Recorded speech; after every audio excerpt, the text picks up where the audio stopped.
चलिए ठीक। तो आपका मैंने आपको कहा था लास्ट लेक्चर में कि आपके तीन हो चुके थे एसिलेशन। एक था आपका टेंजेंशियल एसिलेशन जिसको बोलते हैं एटी।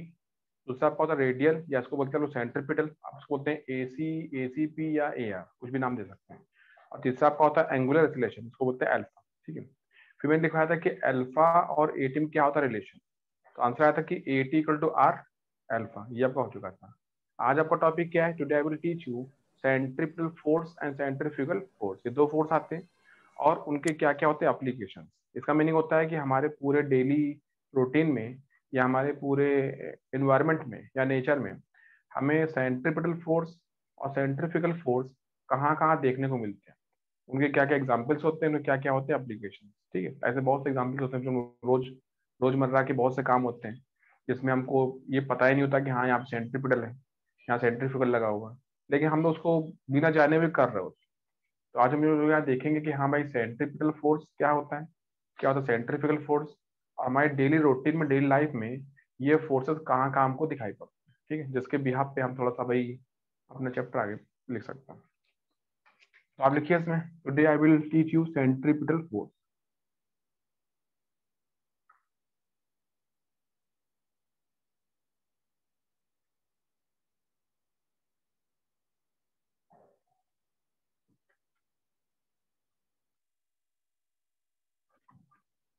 ठीक है। इसमें आएगा, देखिए जब भी कभी कोई ऑब्जेक्ट किस सर्कल में घूमता है, ठीक है, यू कैन से when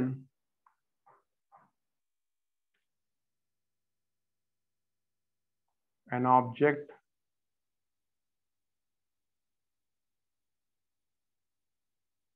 moves in a circle, a circular path, then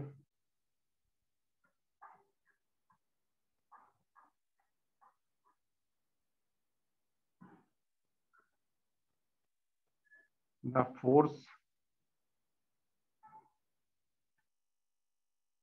acting on the object, the force acting on the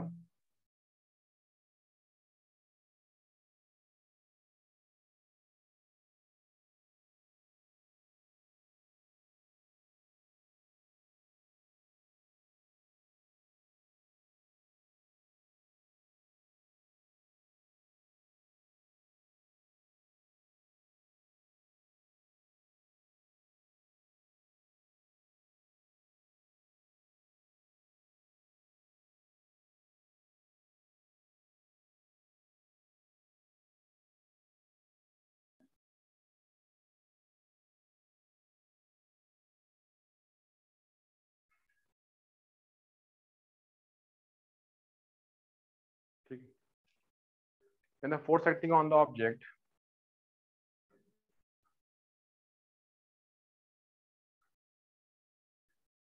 from center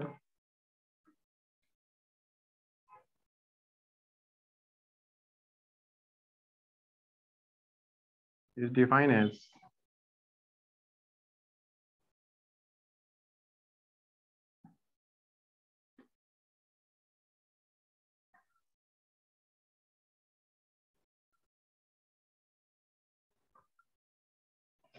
central force. देखिए फोर्स कभी भी सिंगल नहीं होता, हमेशा म्यूचुअल होता है। मतलब कि जब भी हम फोर्स लगाते हैं किसी के ऊपर तो हमेशा फोर्स पेयर में होता है कि ए ने लगाया फोर्स बी के ऊपर तो बी भी फोर्स ए पे लगाएगा, उतना ही लगाएगा और लगाएगा ठीक अपोजिट।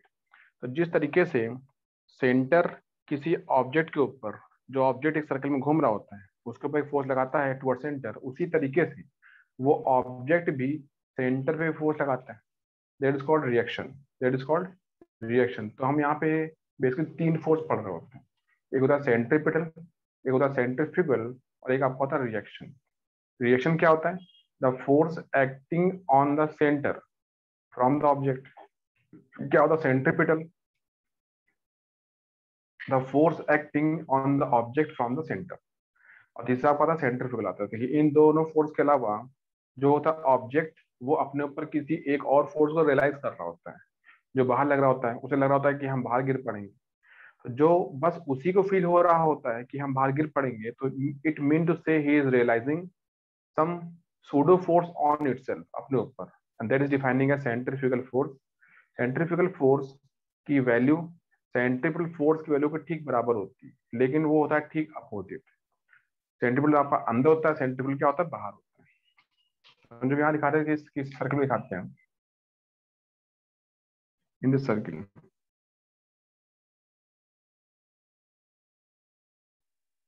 तो आप कहेंगे यहाँ पे आ जाएगा ये कहेंगे ये आपका सेंटर आएगा, इसको हम इससे मिला देंगे।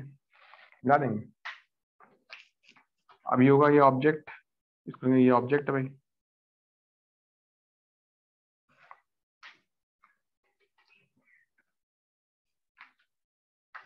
उसको बोलेंगे ये आपका काम करेगा सेंटर, ये काम करेगा ऑब्जेक्ट, ये इस पर लगाएगा फोर्स, जिसे कॉलिंग एफसीपी, सेंट्रीपिटल फोर्स। ठीक है, मान लीजिए इसका मास m आता है, इसका मास m आता है, उसकी रेडियस क्या आती है, r आती है।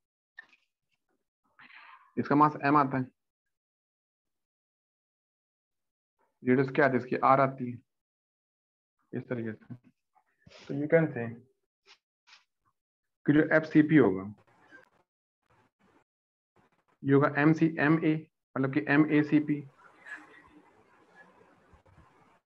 यू कैन से दिस थिंग। और एफसीपी क्या होता है, एफसीपी ये होगा, इसके तीन फार्मूले होते हैं। एक होता है, देखिए एक ही फार्मूला होता है वी स्क्वायर बना, तो mv² अपन आर, आज की रेडियस, या MR ओमेगा स्क्वायर, या MV ओमेगा, ऐसे तीन फार्मूले क्या रहते हैं। आपको दिखता है यहाँ पे कि भाई ये क्या है, ये वेक्टर है, ये भी क्या वेक्टर होगा। तो यहाँ पर भी इस तरह से लिखा जा सकता है। तो एज अ मैग्नीट्यूड हम जब से पूछते हैं कि भाई एफसीपी की वैल्यू बताइए, तो हमको ये तीन फार्मूले लगाने पड़ते हैं। लेकिन तीन फार्मूलों में सबसे जो जरूरी फार्मूला ये होता है फर्स्ट नंबर, ये आपका होता है दूसरा, सेकंड नंबर, और आपका तीसरा थर्ड नंबर आता है। थर्ड का मीनिंग होता है कि ये हम लोग बहुत कम यूज करेंगे, लगभग नहीं यूज करेंगे। तो आप जब आगे जाएंगे न्यूमेरिकल्स में, तो वहां पूछेंगे भाई एफसीपी बताइए, तो आप कहोगे ठीक है हमको तीन फार्मूले याद है, ये दो तीन लगा दो कोई भी एक। तो ऐसा नहीं होता है, हमको डिपेंड करता है कि हमारा जो क्वेश्चन है, क्वेश्चन में क्या डाटा दे रखा है, मतलब मेरे पास क्या इन्फॉर्मेशन है। और दूसरी बात होती है सबसे बड़ी बात, कि हमसे क्या पूछ रहे हैं।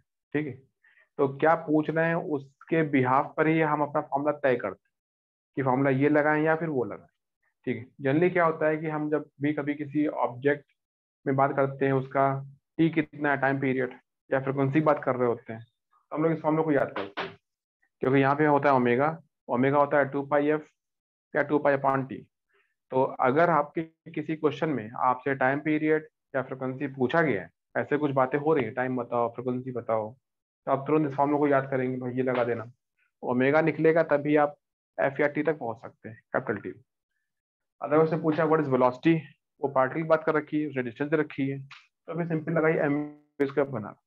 ये तो लगाना नहीं होता, ये बहुत कम जगह यूज होता है, लगभग नहीं यूज होता है। तो एक दो और तीन फार्मूलों में से हमारे एक और दो बड़े काम आते हैं, तीसरा वाला काम नहीं आता। एक और दो में भी हमको तय करना होता है कि कौन सा लगाया जाए। तो उसके लिए आपके क्वेश्चंस डिपेंड करता है कि क्वेश्चन में क्या दे रखा है, और वो आपसे सबसे बड़ी बात है कि आपसे क्या पूछ रहा है। तो जो पूछ रहा है उसके बिहाफ पे आप तय करो कि हाँ ये लगाने या ये लगाने। ऐसा नहीं है कि अगर आप उसने पूछ लिया फ्रिक्वेंसी क्या होती है, आपने उसने पूछ लिया टी क्या होता है, टाइम पीरियड क्या होता है, आपने ये नहीं ये लगा दिया, ठीक है, तो आंसर तो तब भी आ जाएगा। लेकिन उस केस में बस इतना होगा कि आपका जो आंसर होगा थोड़ा सा लेंथी हो जाएगा, मतलब कि आपको थोड़ा सा ज्यादा काम करना पड़ेगा। ठीक है, तो ये मीनिंग आता है कि ऐसा नहीं होता है कि हम भाई ये क्यों नहीं लगाया, ये क्यों लगा दिया, आंसर दोनों से आ जाता है। लेकिन अगर आप भाई सही तरीके से पढ़ाई कर रहे हैं, सही बातों को समझ रहे हैं, तो आपको ये भी समझ में आएगा कि कौन सा फॉर्मूला हमारे लिए ऑप्टिमाइज है, मतलब कि किस फार्मूले से हमारा आंसर बहुत जल्दी जल्दी निकल आएगा, विद इन 2-3 लाइन्स। आंसर तो इससे भी आएगा, आंसर इससे भी आएगा, दोनों से आएगा। आपको मैंने कहा ये लगा दो, आपने ये लगा दिया, तो इससे आंसर नहीं आएगा ऐसा नहीं है, आंसर आएगा, लेकिन ये थोड़ा बाद में आएगा, थोड़ा सा आपको ज्यादा काम करना पड़ेगा। ठीक है, वी मिलेगा, फिर आप ओमेगा निकालेंगे, फिर एफ निकालेंगे, फिर टी निकालेंगे। यहाँ पे आपको ओमेगा मिल जाएगा, डायरेक्टली मिल जाएगा। ओमेगा मिल गया, एफ मिल जाएगा, टी मिल जाएगा। तो इसका मीनिंग आता है। तो यू कैन से कि ये फोर्स होता है, ठीक है। इन फोर्स के अलावा मैंने आपसे कहा कि भाई ये तो वो फोर्स है जो सेंटर लगाता है ऑब्जेक्ट के ऊपर, ऑब्जेक्ट भी सेंटर फोर्स लगाता है, और वो भाई बाहर होता है, एक्शन बराबर रिएक्शन। न्यूटन थर्ड लॉ हमको ये सिखाता है। तो यहाँ पे होता है कि भाई जितना फोर्स ये सेंटर इस ऑब्जेक्ट पे लगाता है, उतना ही फोर्स हेलो ये ऑब्जेक्ट लगाता है सेंटर के ऊपर, बट इन बोलिए madam. Opposite direction, and this is called reaction. Hello hello hello. यहाँ लिखिए, बाकी फॉर्मूला सब यूनिट सेम होते हैं। यू कैन से यूनिट क्या होती है भाई, यूनिट तो वो सब न्यूटन वगैरह आ जाते हैं। यूनिट ऑफ एफसीपी ये आपका हेलो आएगा, न्यूटन आएगा, हेलो ये आप हेलो जानते ही हैं। हेलो। आवाज इधर खराब होती है। तुम्हारी आवाज सारी ठीक, इधर दैट इज कॉल्ड ऐसा unit.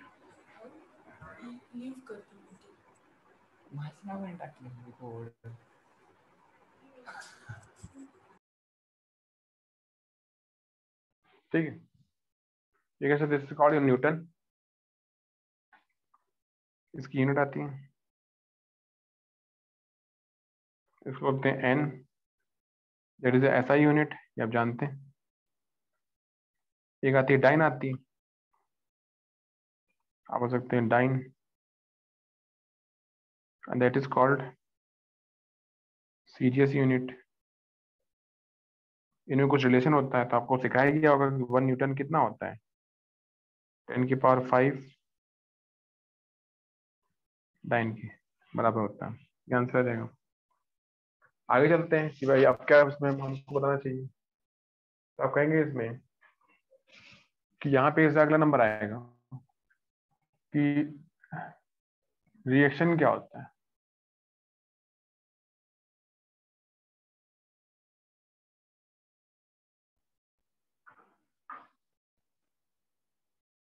The force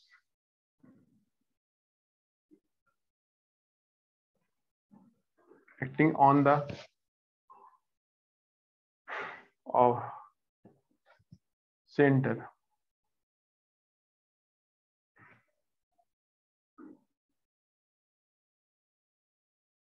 from the object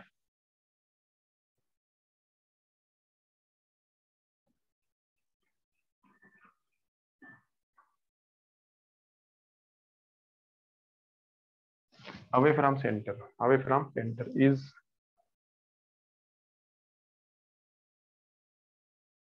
called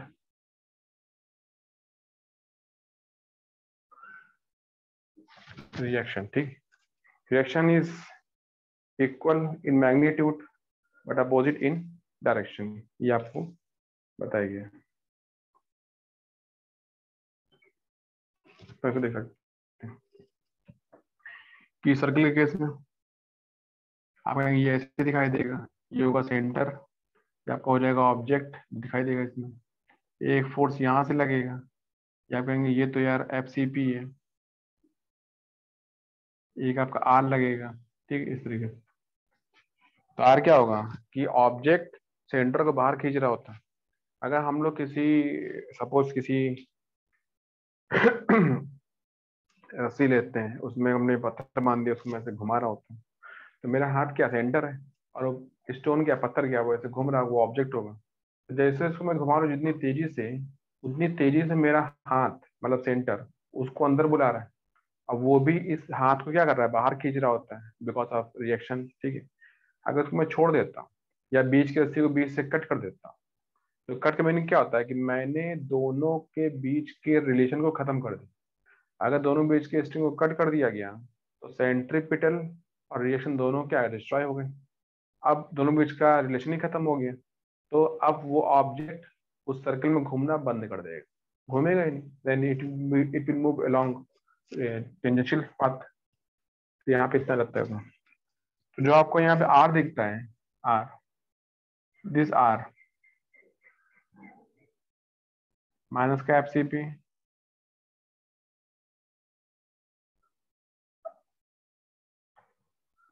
this R is equal to minus का F C P and R equal to F C P. बराबर MV स्क्वायर पर आर।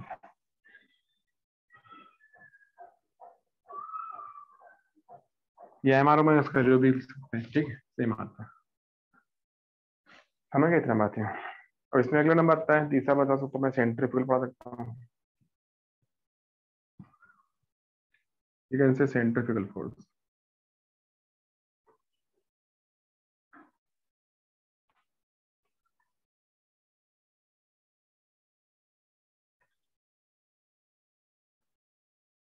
ये क्या होता है भाई?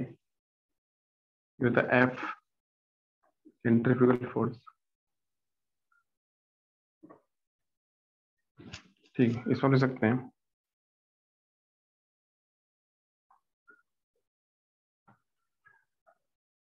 ये ऐसे काम करेगी, होगा ऑब्जेक्ट, बाहर एक फोर्स काम करेगा, इसको बोलेंगे FCF। होगा सेंटर, अंदर एक फोर्स काम करेगी, होगा FCP। दिखाई देगा आपको इसमें। तो ये आपका सपोज ऐसे मूव कर रहा है, इसकी V वेलोसिटी, R होता है इसका रेडियस। ठीक है, यहाँ लिखा होता है, देखिए कि ये घूमने के साथ साथ में, जैसे जब ये घूम रहा होता है इसमें,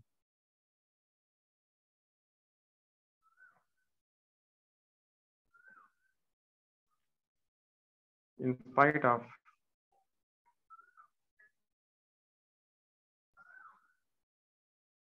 centripetal force,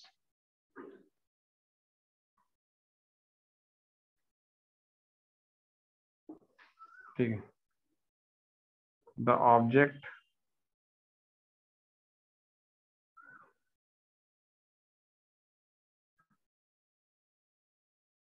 moving in the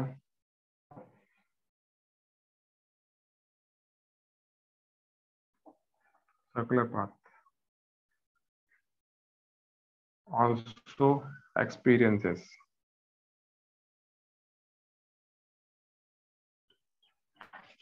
also experiences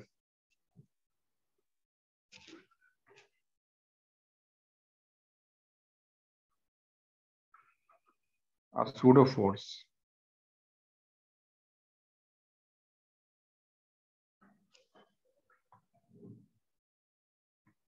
on itself, that is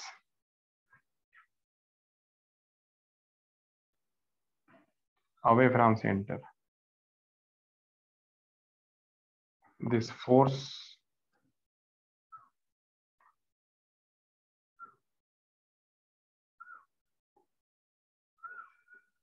is equal in magnitude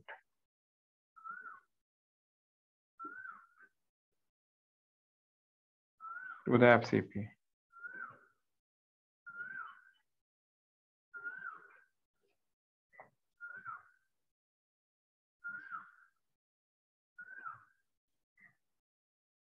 But opposite in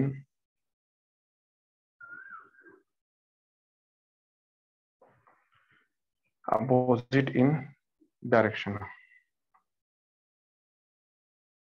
ठीक है, तो you can say FCF centrifugal force minus का FCP होता है, and FCF equal to FCP होता है, मतलब कि ऐसा मैग्नीट्यूड आप बोल सकते हैं कि भाई ये इसके बराबर होता है। तो इसका मतलब ये मत समझिए, ये मत बोलिए कि ये और आपका रिएक्शन सेम आते हैं। यहाँ बोल सकते हैं ना कि हाँ भाई ये इसके निगेटिव है, अपोजिट है, तो यही तो मैंने यहाँ भी लिखा हुआ है। ठीक है, तो आप बोल सकते हैं कि हाँ भाई इसका मतलब कि FCF बराबर रिएक्शन। तो ऐसा नहीं है, ऐसा इसलिए नहीं है क्योंकि आपका जो R होता है रिएक्शन फोर्स, वो एक रियल फोर्स होता है। ठीक है, लेकिन जो आपका होता है FCF, वो आपका होता है स्यूडो फोर्स होता है, मतलब कि वो उसी पर्सन को रियलाइज होता है जो जगह पे बैठा होता है और जो सर्कल में घूम रहा होता है। ठीक है, हम यहाँ पे सूडो फोर्स और रियल फोर्स को आपस में इक्वल नहीं करेंगे, इतना लिखिए यहाँ पे।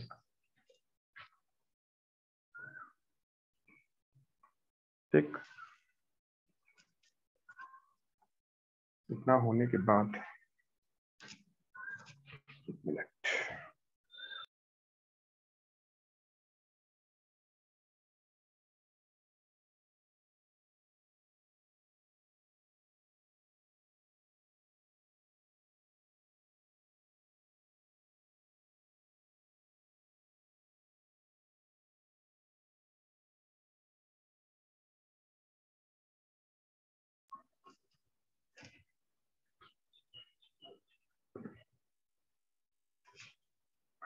लिखा आपने?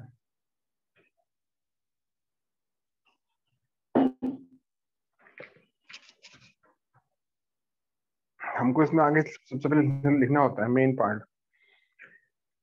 कि what are the applications of centripetal force, मतलब कि सेंट्रीपिटल फोर्स हमको अपने पूरे लाइफ रूटीन में कब और कहाँ का दिखता है। हाँ, इसके आप क्वेश्चन भी चाहे कर सकते हैं। अच्छा है कि हम 2-4 क्वेश्चन भी कर लें पहले, तो वो भी आप कर सकते हैं, नो प्रॉब्लम।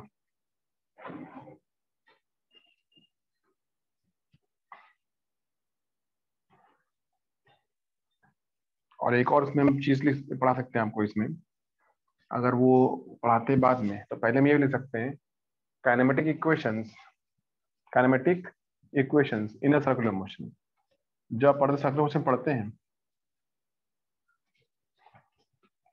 तो उसमें भी यूज करनी होती है वो kinematics.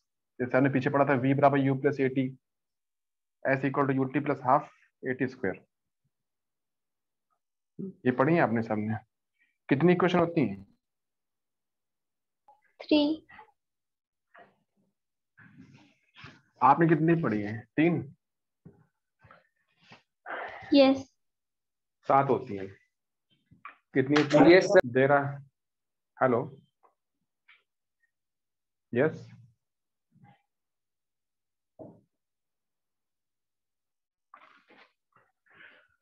So there are 7 kinematic equations, ठीक है। एक होती है v बराबर u प्लस ए टी, एक होती है s equal to u t plus half a t square, एक होती है v square u square plus 2as, चौथी होती है s t equal to u plus half a two t minus 1, ठीक है। पांचवी होती है v average equal to u plus v upon टी, एक होती है s equal to v t minus half a t square. सातवीं होती है v मीन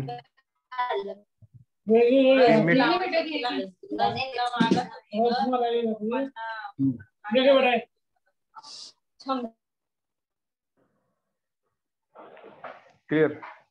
और आपकी होती है 7वीं होती है वी एम पी। एमपी का मीनिंग होता है mid point. V M P equal to होता है u square plus V square upon 2 का रूट, ठीक है। ऐसे होता है इसमें। तो अब जो ये 7 होती है वैसे हमारी 7 यहाँ पर भी आएंगी, हमारे जो एंगुलर पैरामीटर्स आते हैं या एंगुलर रोटेशन चल रहा होता है इसमें। बस फर्क इसमें यहाँ होता है कि यहाँ पे नाम बदल जाता है। आप जो वहां पढ़ते हैं तो वहां बोलते हैं v बराबर u plus a T. v या u उसको बोलते हैं, उसका बोलते हैं लीनियर वेलोसिटीज, इनिशियल और फाइनल बाद वाली। यहाँ बोलेंगे ओमेगा, तो आप बोलेंगे ओमेगा बराबर ओमेगा नॉट प्लस ए नहीं आएगा, अल्फा आएगा। तो आप आएगा omega equal to omega not plus alpha t. वहां पढ़ते हैं आप लोग एस बराबर u t plus half a t square. हम यहाँ पढ़ेंगे थीटा बराबर, एस का मीनिंग वहां क्या होता है, वहां पे होता है लीनियर डिस्प्लेसमेंट। यहाँ पे क्या होगा? थीटा। थीटा क्या होगा? Angular displacement. तो थीटा बराबर होगा omega naught T plus half alpha T square.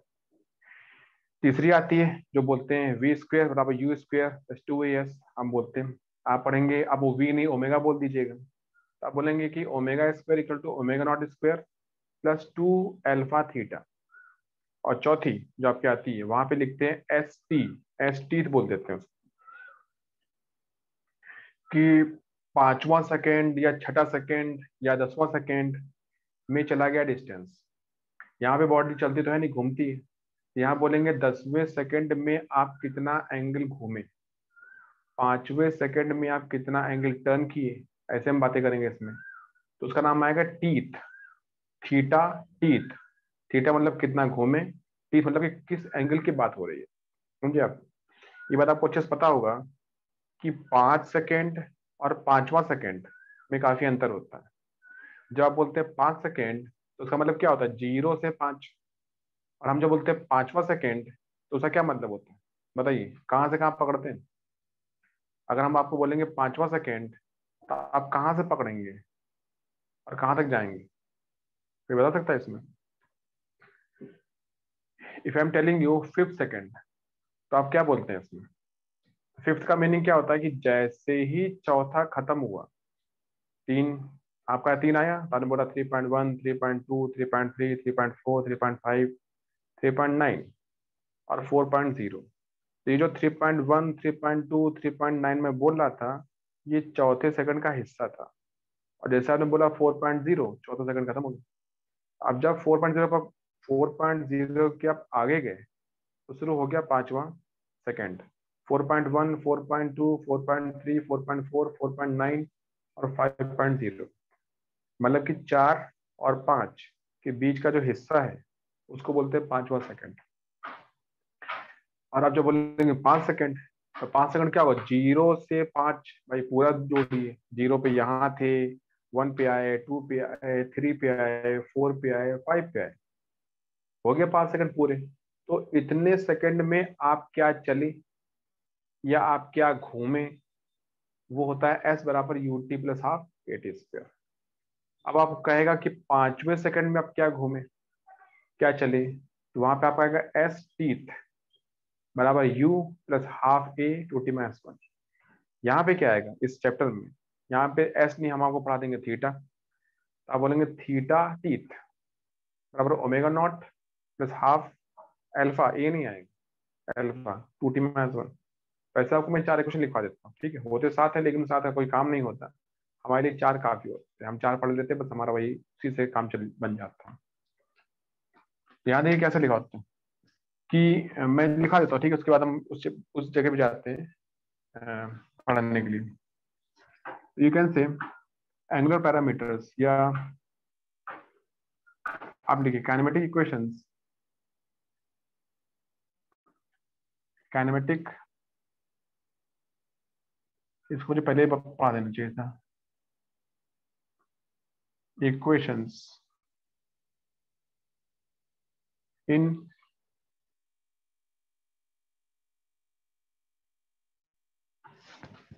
Circular motion.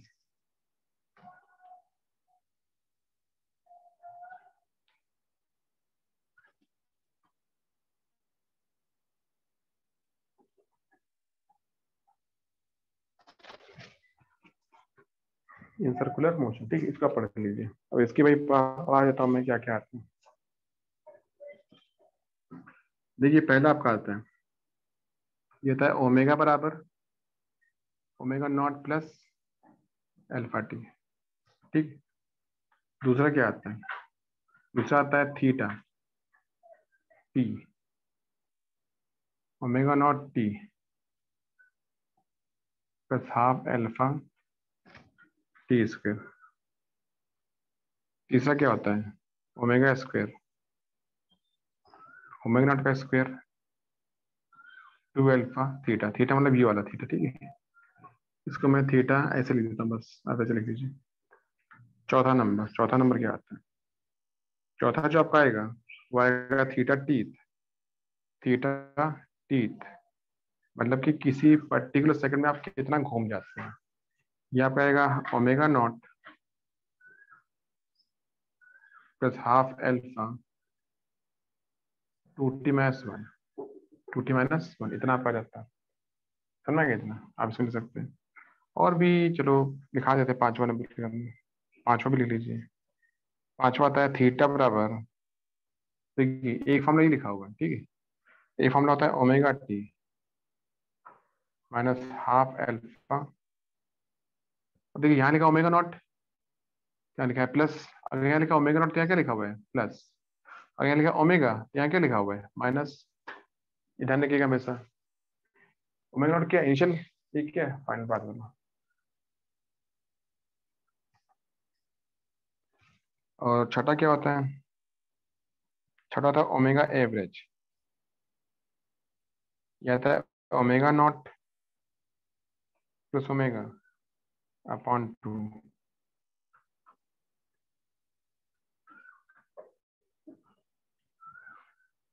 और सातवां जब आखिरी आएगा तो आएगा ओमेगा एम पी। एमपी क्या होता है, एमपी मीन्स होता है मिड पॉइंट, एमपी मीन्स क्या होता है मिड पॉइंट, मतलब कि मिड पॉइंट पे आप चल रहे होते हैं। अभी ऐसा होता है भाई एमपी इक्वल टू आएगा ओमेगा नॉट का स्क्वायर अपॉन क्या आएगा 2, आप इसका रूट निकाल देंगे। जैसे मैं, जैसे कि इसका मैं दिखा सकता हूँ सर्कल में, इसका कि ये कोई सर्कल है, आपने बोला मैं यहाँ से यहाँ तक चला गया, ये पॉइंट ओ है। आप यहाँ पे थे, आप यहाँ पहुंच गए, तो ठीक बीच में कितना है, बीच में ही दिख रहा है। तो this is called your mid point. Mid point क्या होगा, ये थीटा और थीटा क्या होगा, सेम होगा, बराबर आएगा, इसे तो बोले मिड पॉइंट। इसका लिखा हुआ है 1, इसको लिखा है आपने 2, इस तरीके से। तो आप जब 1 पे हैं तो आपने स्टार्ट किया है, आपकी स्पीड क्या है, ओमेगा नॉट। घूमते घूमते आप पहुंच गए 2 के पास में, तो आपकी स्पीड क्या हो गई, ओमेगा, ओमेगा हो गया। तो आपको दिखाई देगा भाई ओमेगा जो होगा, ओमेगा बाद में होगा, उसके दोनों के बीच में क्या है, एमपी दे रखा है, मिड पॉइंट है। तो मिड पॉइंट क्या होगा, आप कैसे निकल आएगा फॉर्मूले से, ठीक है।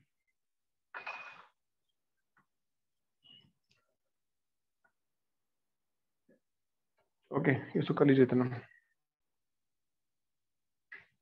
सबको समझ गए इतना। लेकिन ध्यान रखिएगा कि इस पूरे प्रोसेस में, इस यस पूरी प्रोसेस में, इस पूरी प्रोसेस में एक सबसे अच्छी बात मेन क्या है कि दिस इज कॉल्ड एन्यूसियम। दिस इज कॉल्ड एन्यूसियम, क्योंकि हमने आप बोला है कि अल्फा है, इसका मतलब ये हुआ कि ऑब्जेक्ट जो सर्कुलर सर्कल में मूव कर रहा है, ठीक है, घूमते घूमते ए से बी जा रहा है, बी से सी जा रहा है, सी से डी आ रहा है, और वापस ए पे आ रहा है, घूमते जा रहा है,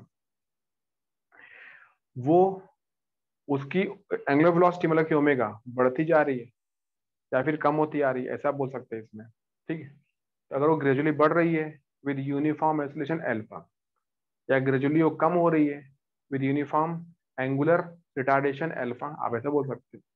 तो अगर वो वहां पे कुछ है, ओमेगा यूनिफॉर्मली बढ़ रहा है या ओमेगा यूनिफॉर्मली कम हो रहा है, ठीक है, दोनों केस में हम ये फॉर्मूला लगा सकते हैं जो भी यहाँ पढ़ाया गया था।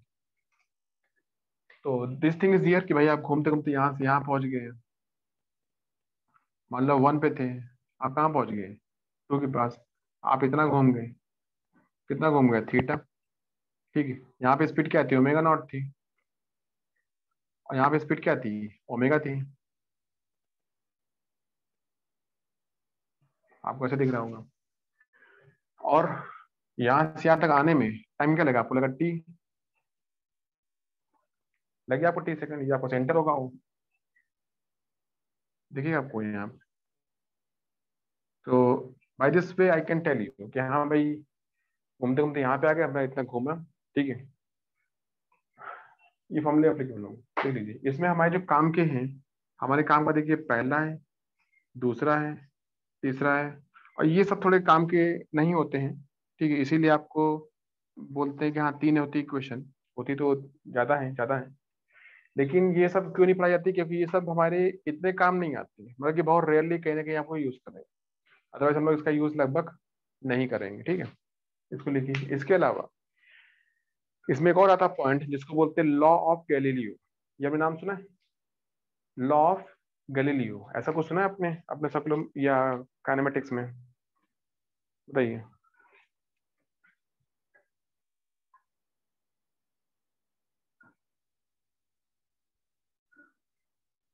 क्या होता है लॉ ऑफ गैलीलियो, तो ठीक है,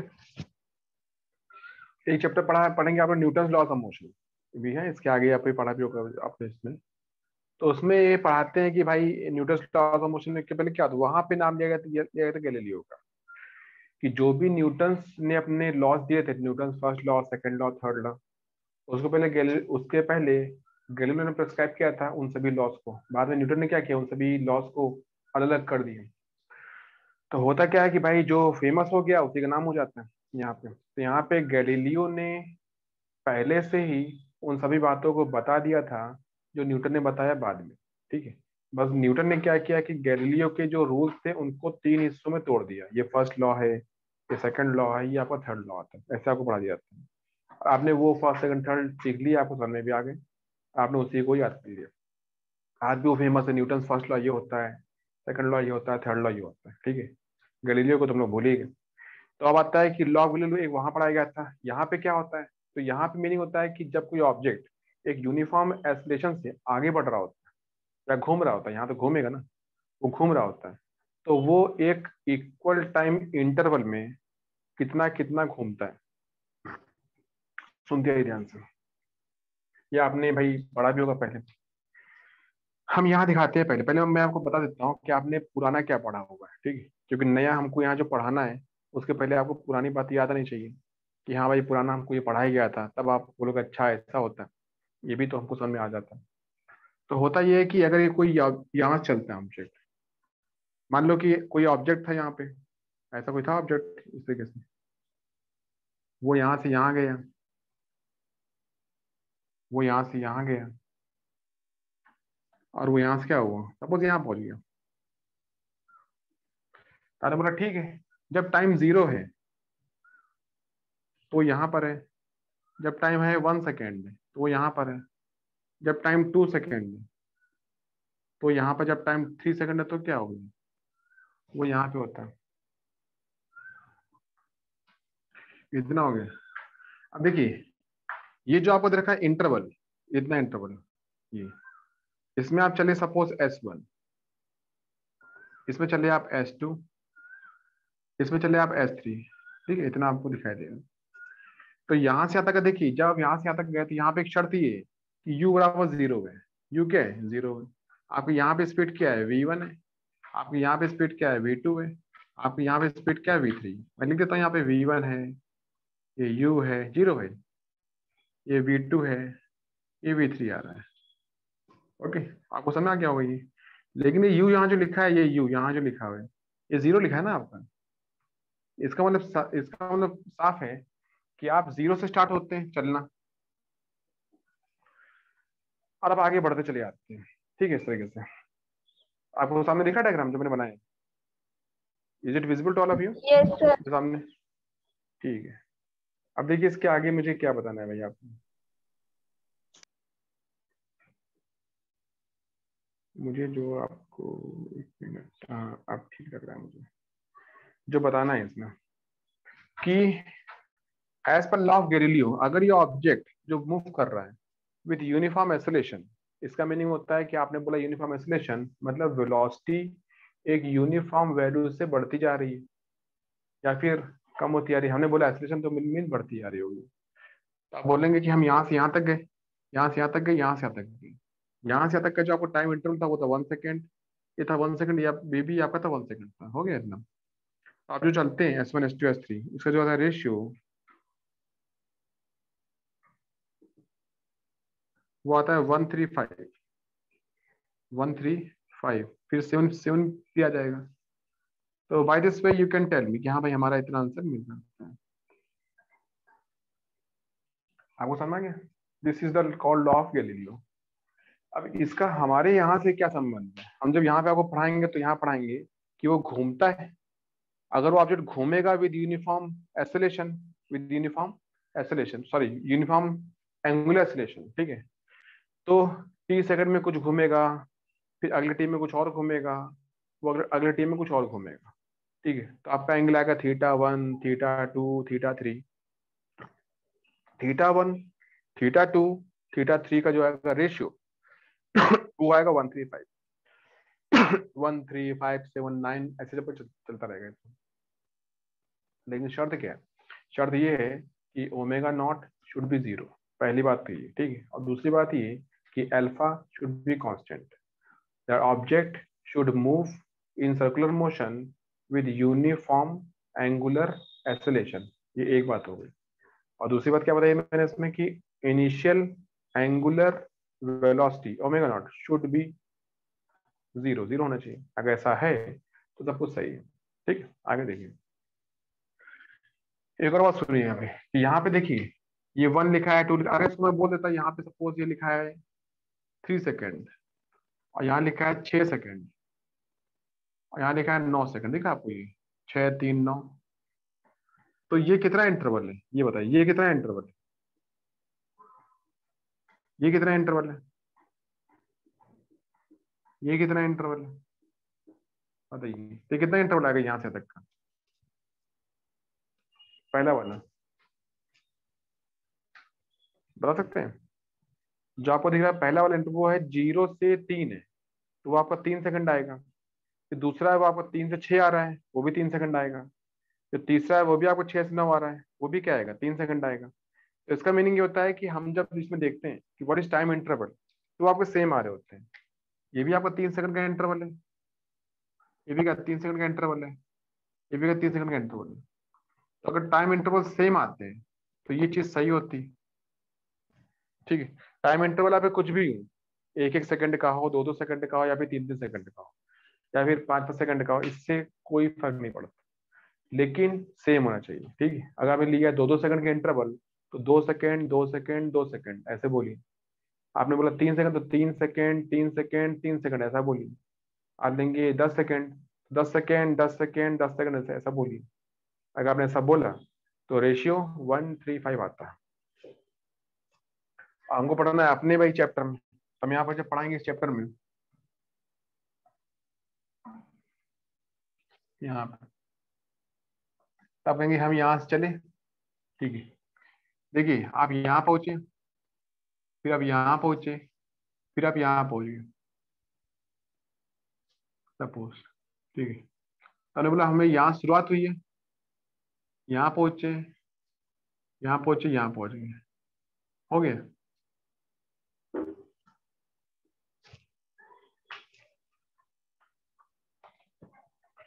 तो ये आपकी शुरुआत हुई है, ये आपका होगा टी बराबर, सपोज 0 आ गया, टी बराबर क्या आ गया, 0 आ गया। दूसरा कितना आएगा, ये आएगा टी बराबर T सेकंड, ये आएगा टी बराबर क्या आएगा, T2 बराबर 2T सेकंड, ये T1 आएगा, और ये T3 आएगा 3T सेकंड। हम ये घूमे, ये क्या चलेंगे, θ1, ये क्या चल रही आप, θ2, और ये क्या चल रही आप, θ3। इतना आ गया। तो देखिए हम यहाँ से यहाँ तक गए, तो टाइम कितना खर्च होता है, व्हाट इज टाइम इंटरवल, आप बोलेंगे T सेकंड आएगा। कितना आएगा, T सेकंड आएगा। यहाँ से तक कितना आ गया, ये आपको T सेकंड आएगा।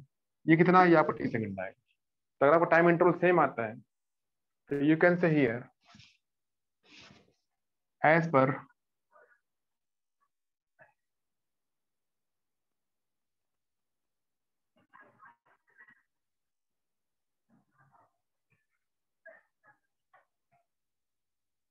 गैलीलियो। ठीक है, अल्फा क्या है, कांस्टेंट है। ठीक है, ओमेगा नॉट क्या है, 0 है, ओमेगा नॉट क्या 0 है। ठीक है, टाइम इंटरवल क्या है, टाइम इंटरवल क्या है, ये क्या आता है, सेम आता है। ठीक है, तो आप बोलेंगे θ1, θ2, θ3, ये क्या आता है, ये आता है 1 3 5, 1 3 5।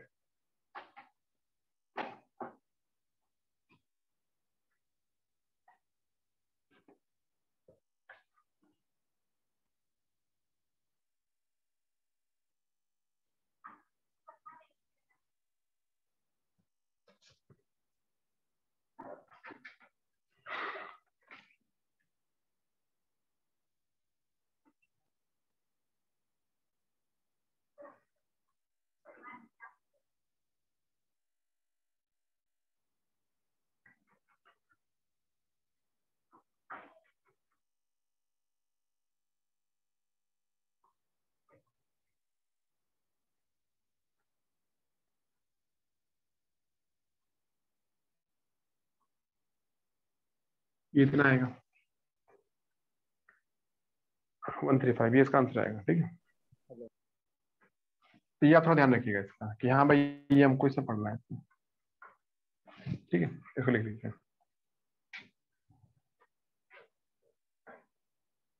सबको समझ में आ गया इतना।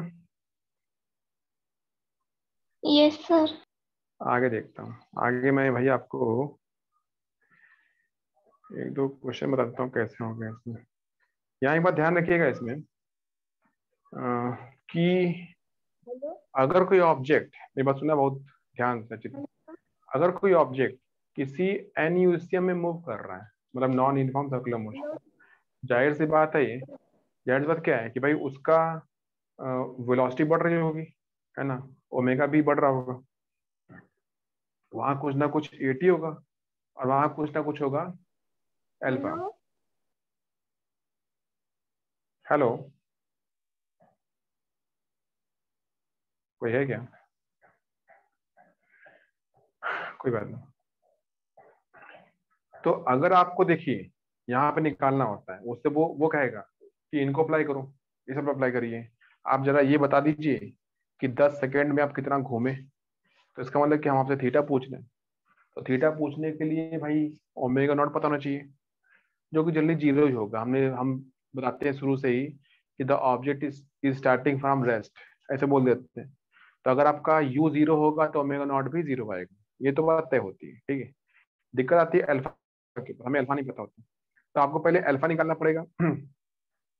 या तो आपको अल्फा पता होगा, या तो पता होगा, या तो भाई निकालना पड़ेगा। तो अगर आपको अल्फा पता नहीं तो आप पहले अल्फा पता करो। AT बराबर होता है R अल्फा।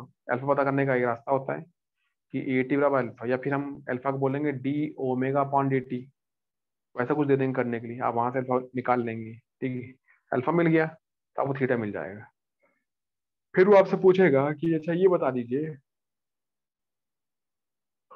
कि वो कितना चलता है, कितना वो पाथ डिस्टेंस कवर करता है। तो देखिए मेरी बात सुना ध्यान से, अगर वो पूरा एक चक्कर लगा लेगा, सर्कल घूम जाएगा, तो आप बोलोगे यार ये तो वहीं पे पहुंच गया जहां से स्टार्ट हुआ था, इसका मतलब कि इसका जो होगा डिस्प्लेसमेंट वो जीरो आ जाएगा, है ना भाई, जहां थे वहीं पहुंच गए।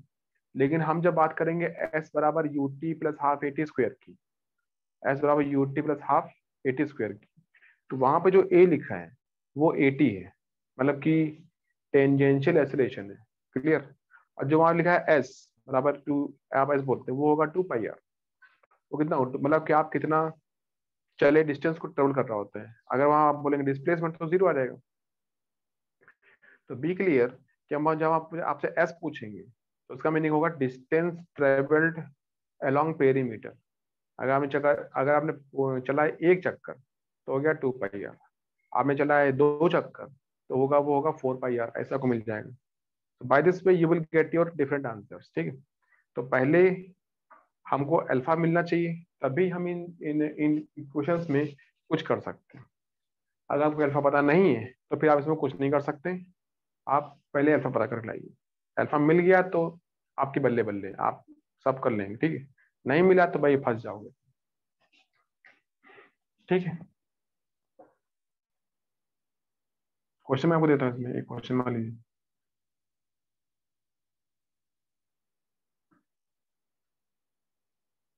you can say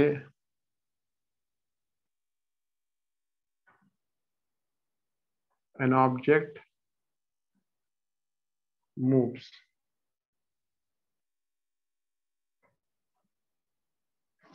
in a circle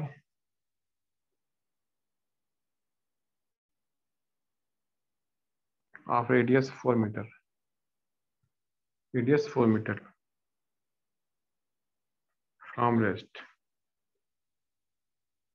from rest मतलब u क्या होगा, जीरो, ओमेगा नॉट क्या होगा, जीरो। कितना आ गया,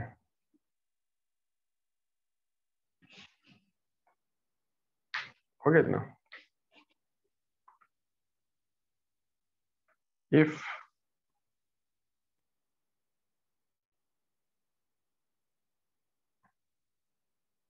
its angular acceleration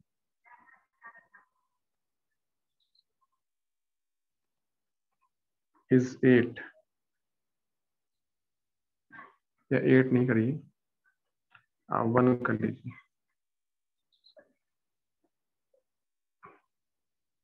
2 radian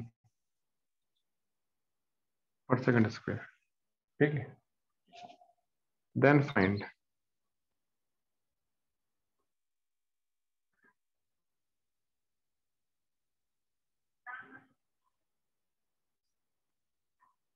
the angular displacement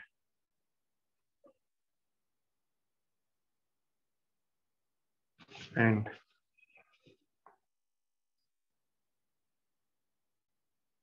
distance travelled in 10 second, in 10 second. Clear? निकालिए इसमें। आप देखिए पहली बात हमको क्या बताएं, हमें बताया u बराबर 0,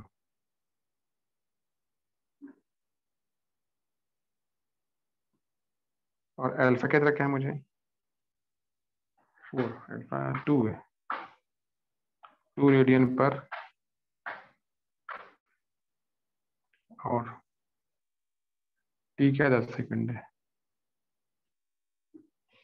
ठीक है, सिंस देखिए थीटा क्या होता है, omega naught T plus half alpha T square, theta बराबर ओमेगा नॉट क्या होता है 0, तो पूरा 0 हो जाएगा।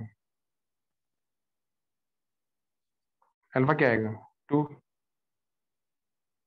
टी क्या आएगा 10 का स्क्वायर, टी आपका 100 आएगा, 100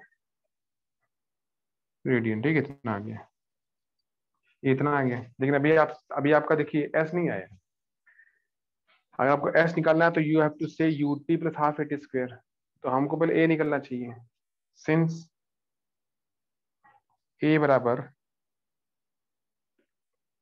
तो ए कितना आएगा, आर कितना होता है 4 मीटर, एल्वा क्या होता है 2, ये आएगा 8 मीटर पर सेकंड स्क्वायर। आ गया है आपका। अब इससे आप लगा दीजिए एस बराबर u t plus half a t square, तो एस कितना आएगा you t plus half a t square. U T क्या होता है 0, ए क्या होता है 8, टी क्या होता है 10 स्क्वायर, 2 से कटेगा ये 4, ये 400 आएगा, तो 400 मीटर। समझे आप, ये आप इतना चलेंगे, कर लीजिए इसको। समझे आप, क्लियर? ये आपको यहाँ से निकल आएगा। समझ में आ गया आपके? यस इधर क्लियर? सर। ठीक, यहाँ से लिख लीजिए। ठीक है,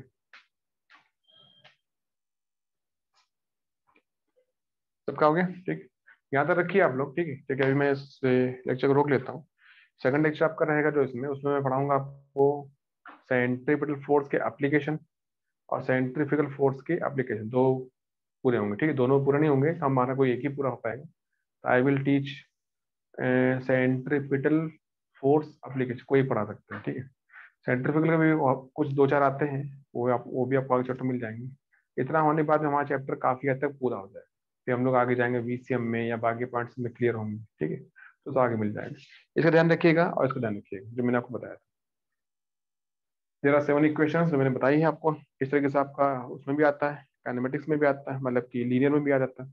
जहाँ लिखा ओमेगा नॉट वहाँ लिख देना यू, जहाँ लिखा है ओमेगा वहाँ लिख देना वी, जहाँ लिखा है अल्फा वहाँ लिख देना ए, जहाँ लिखा है थीटा वहाँ लिख देना एस। ठीक, अपने आप सब कुछ बदल जाएगा, अब पूरा आपका उस चैप्टर में चला जाएगा। ठीक, ओके, याद लिख, ठीक है, याद रखिए, फिर बाकी हम लोग अगले लेक्चर में करते हैं। ओके।